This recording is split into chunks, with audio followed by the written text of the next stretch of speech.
After hundreds of miles ridden on our test bikes, the search for Women's Road Bike of the Year is now over. There were 10 bikes tested in this category, and the criteria was women-specific road bikes between £2,100 and £2,650.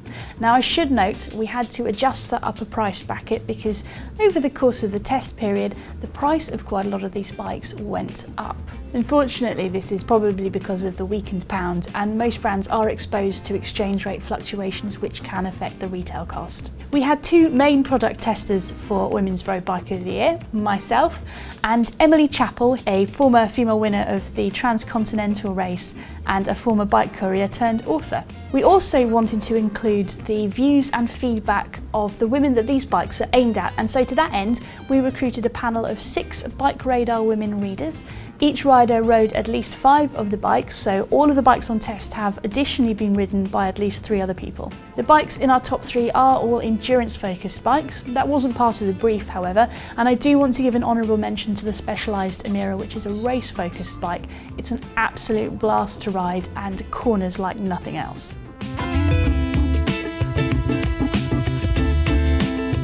In third place, we have the Canyon Endurace WMN, or to give it its full title, the Canyon Endurace WMN CF SL 9.0. Should I try that again? Yes. The Canyon Endurace WMN CF SL 9.0. That just rolls off the tongue. Unlike all the other bikes in this test, this bike has a unisex frame with women-specific finishing kit. So the geometry on the women's Endurace is the same geometry as you'll find on the men's/unisex Endurace. The group set is Shimano Ultegra in a 2x11 formation. You've got an 1132 cassette at the back, so good range there, but a slightly bigger 52-36 tooth chainring setup. This means that you've got slightly harder gearing, makes climbing a little bit harder than some of the other bikes, but you've got extra power on the flats. The other difference here is the 172.5mm cranks as opposed to 170mm which we see on the other bikes in the top 3. The Shimano hydraulic disc brakes provide excellent controlled braking even in wet conditions, and we have to say we prefer the feel of the smaller, more compact Shimano Ultegra level hoods on this bike. They're just more comfortable to hold on to than the 105 level brake hoods. Elsewhere, you're looking at really nice DT Swiss wheels with Continental Grand Prix 4000S Mark II tyres, and we like to see that nice 28 width, which gives extra grip, comfort and traction. One of the interesting features on this bike is the split seat post, which turns it into a leaf spring. That adds loads of compliance, which means that it takes away a lot of the road chatter, although I did find on bigger hits, so the occasional Somerset pothole, it was a little bit springy. The Endurace was a really comfortable and quite an exciting ride for an endurance geometry bike. I really enjoyed taking it out on longer trips. It just encourages you to keep on riding.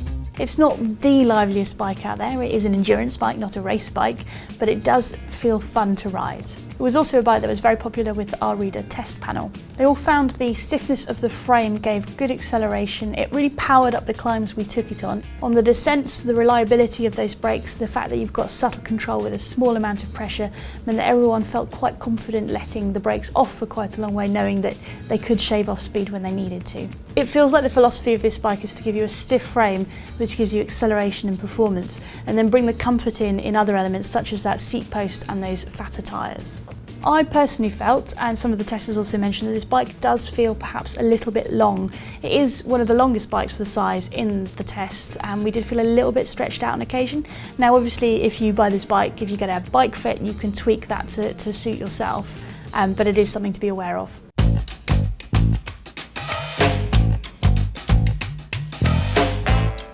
Next up, we've got the Specialized Ruby Comp, and I have to say that the battle between this bike and the bike that has taken the overall win was an extremely close one. In keeping with Specialized's usual design philosophy for road bikes, this is a women-specific bike with women-specific geometry designed from the ground up. The Ruby Comp that we've tested has a full carbon frame, and Specialized use a size-specific carbon layup, so they only use exactly the right amount of carbon that the frame needs to have uniform compliance and stiffness across the whole range.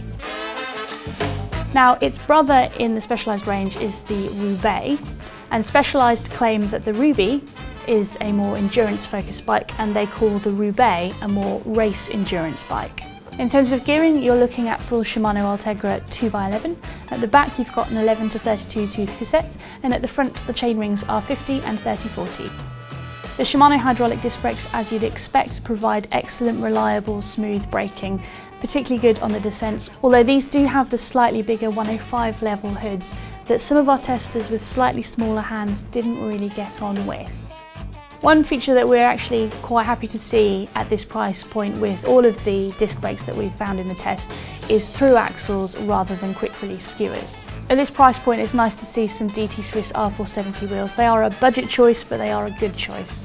And we can't talk about the Ruby without mentioning the Future Shock, which is a suspension system integrated into the head tube that effectively suspends the rider away from the road chatter. We were initially a bit concerned about what that would actually feel like in practice, but on the road you kind of don't notice it except by the absence of a lot of the road chatter that you'd usually expect. Specialized have cushioned it even further by adding their hover riser bars, which have a 15mm rise, and also their Roubaix tape with sticky gel inserts. So it's a very, very comfortable cockpit. While saddle choice is of course very personal, the Ruby comp saddle did go down very well with a lot of our testers, and for me it was one of my favourites in the group test. Now on the downside, a lot of our testers did find the position on this bike very upright. Now as an endurance geometry bike you'd expect it to be quite upright, but we felt like it maybe went a little bit too far. That's partly due to the geometry, and it's also partly to do with those hover bars with the rise in them. However, we have to say that the speed on this bike is deceptive. It does go faster than it feels like you're going, probably because that head shock does eliminate a lot of the road chatter and feedback that you get from the road. I like a little bit of feedback from the road, but if comfort is your priority and say you've got injured wrists or sore shoulders, then this is definitely one to have a look at. Now, I mentioned at the start of this video that the prices on a lot of the bikes had gone up, and the prices of the Specialized bikes have gone up the most. So in the case of the Ruby, we're looking at a couple of £100, and the price jumped up to £2,650, making it the most expensive bike in this test.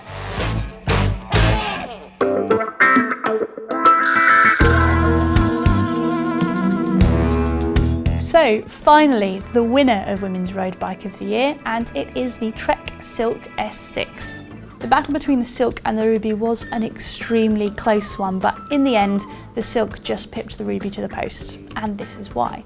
Where Specialized have used the Future Shock at the front end of the bike, Trek used the ISO-Speed that essentially allows the seat tube to sit independently of the top tube and the seat stays, so it can flex and move. Now, at pricier models you get ISO-Speed front and rear, but in the Silk S6 you only get ISO-Speed at the rear of the bike. The wheel set is as you'd expect to see at this price point, so you're looking at middle of the range Bontrager wheels, but the rims are tubeless ready, which is nice to see, and Bontrager hard case tyres. The Silk features a full Shimano Ultegra group set in a 2x11 format, so 11/32 cassette, and the chain rings are 50 and 34. As you might have noticed from looking at our top three, we do have a tendency to favour disc brakes over rim brakes, but the Trek Silk does have Shimano Ultegra rim brakes. For rim brakes, they perform very well indeed with good, powerful, controlled braking action.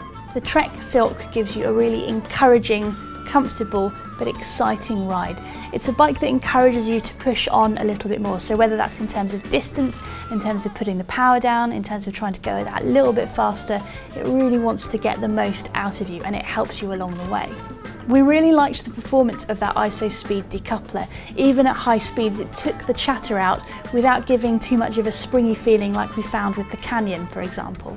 This is a bike that's on your side and urging you onwards and upwards. The Silk, like the Ruby, is an endurance-focused road bike, but unlike the Ruby, it puts you in a slightly more aggressive body position, and overall, our testers much preferred this. The Trek is perfect if you're the kind of rider that wants to go for long distances, likes those Audax distance events, but doesn't want to sacrifice performance for comfort. It puts you in a position where you feel like you can put the power down when you need to. The Silk is actually the cheapest bike in our top three and one of the cheapest in our tests overall. So you're actually looking at quite good value for money in terms of parts.